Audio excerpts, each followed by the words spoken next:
Safety, performance, mileage. Tata Curvv is best. എൻ്റെ പേര് അഖിൽ. ഞാൻ ഇടുക്കി സ്വദേശിയാണ്. ഫാഷൻ എന്ന് പറയുന്നത് ഫോട്ടോഗ്രാഫി ആൻഡ് ഡ്രൈവിംഗ് ആണ്. ഇപ്പോൾ രണ്ടുപേരും കൂടെയുണ്ട്.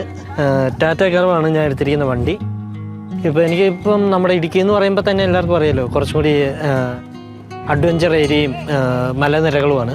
ശരിക്കും പറഞ്ഞാൽ ഞാനും എൻ്റെ ബ്രദറുമാണ് ഈ വണ്ടി ആദ്യമായിട്ട് കണ്ടിട്ടുള്ളൂ. ഒരു സർപ്രൈസ് പോലെ നമുക്ക് വീട്ടിൽ വന്നിട്ട് കാണിക്കാമെന്ന് പറഞ്ഞു. അങ്ങനെ ടെസ്റ്റ് ഡ്രൈവിന് വീട്ടിലേക്കൊന്ന് കൊണ്ടുവരാൻ പറഞ്ഞു. ഇവിടെ നമുക്കെന്ന് പറയുമ്പോൾ ഹൈവേ ആണ്, കമ്പം തേനി ഹൈവേ ആണ്.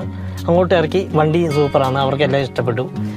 ഡിക്കി സ്പേസും നമ്മുടെ പുറകെ ഇരിക്കുന്നവർക്കായാൽ പോലും നല്ലൊരു കംഫർട്ടായിരുന്നു തോന്നിയത്. നമ്മളിപ്പോൾ വന്നിരിക്കുന്ന ഒരു മഴയുള്ള ഒരു സ്ഥലത്താണ്. ഇതും ഒരു ഓഫ് റോഡ് വഴിയാണ്. ചിലവർ പറയുന്നത് കേട്ടിട്ടുണ്ട് ബാക്ക് സീറ്റ് ഇരുന്നാലും നമ്മൾ ലോങ് ഡ്രൈവ് പോയി കഴിയുമ്പോഴേക്കും ഒരു മടുപ്പാണ്. ഇതിന് നമുക്ക് അങ്ങനത്തെ ഒരു പ്രശ്നം തോന്നിയിട്ടില്ല.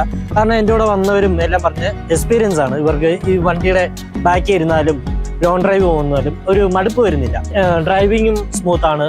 ഇപ്പം ഡ്രൈവർ സൈഡിലേക്ക് വരുവാണെങ്കിലും നമ്മുടെ ബാക്ക് സൈഡിലേക്ക് വരുവാണെങ്കിലും നല്ലൊരു ലെഗ് സ്പേസ് ആണ് അവിടെ ഉള്ളത്. നമുക്ക് സുഖമായിട്ട് ഇരുന്ന് യാത്ര ചെയ്യാൻ കംഫർട്ടാണ്. ടാറ്റ കർവിനെ ഒരു ആനിമലായിട്ട് ഞാൻ നോക്കുകയാണെങ്കിൽ പാന്തറിനെ പോലെ ആയിരിക്കും ഞാൻ നോക്കുന്നത്. കാരണം അതിൻ്റെ എൻജിൻ്റെ പവർ അത്രയും. കാരണം എനിക്ക് ഹൈ റേഞ്ചിലേക്കാണ് കൂടുതലും ഫീലായി വന്നത്. എൻ്റെ സ്ഥലം എന്ന് പറയുമ്പോൾ കുറച്ചും കൂടി ഹിൽ വ്യൂയും ഓഫ് റോഡും അങ്ങനെ ഇതൊക്കെയാണ്. കാരണം എനിക്ക് പോകാൻ പറ്റാത്ത ചില സ്ഥലങ്ങളിലേക്ക് ടാറ്റ കർവ് ഈസി ആയിട്ട് കൊണ്ടുപോകും.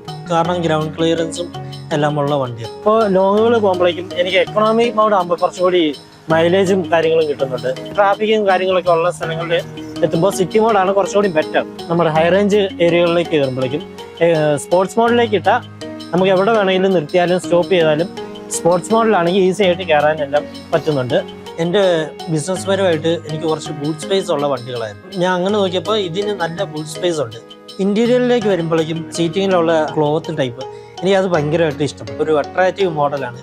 പിന്നെ അവരുടെ ഇൻറ്റീരിയർ സ്പീക്കറും പിന്നെ ഡിസ്പ്ലേയും ഇൻഫോർമെൻറ്റ് സിസ്റ്റം ഒന്നും പറയാനില്ല. കാരണം ഹാർമാൻ്റെ ഇൻഫോർമെൻറ്റ് സിസ്റ്റമാണ്. സൺറൂഫിൽ തന്നെ വോയിസ് കൺട്രോളാണ്. നമുക്ക് എ സിയും ഇതെല്ലാം വോയിസ് കൺട്രോൾ ചെയ്യാൻ പറ്റും. ചില സമയങ്ങളിൽ മഴ പെയ്താലും ഓട്ടോമാറ്റിക് ആയിട്ട് തന്നെ വൈപ്പറും സ്റ്റാർട്ട് ചെയ്യും. ഈവനിങ് ടൈം ഒക്കെ ആകുമ്പോഴേക്കും തന്നെ ഓട്ടോമാറ്റിക്കാണ് ഈ ഹെഡ് ലാമ്പും ഇതുമെല്ലാം ഓൺ ആവുന്നത്. അതെനിക്ക് കുറച്ചും കൂടി യൂസ്ഫുൾ ആയിട്ടാണ് തോന്നിയത്.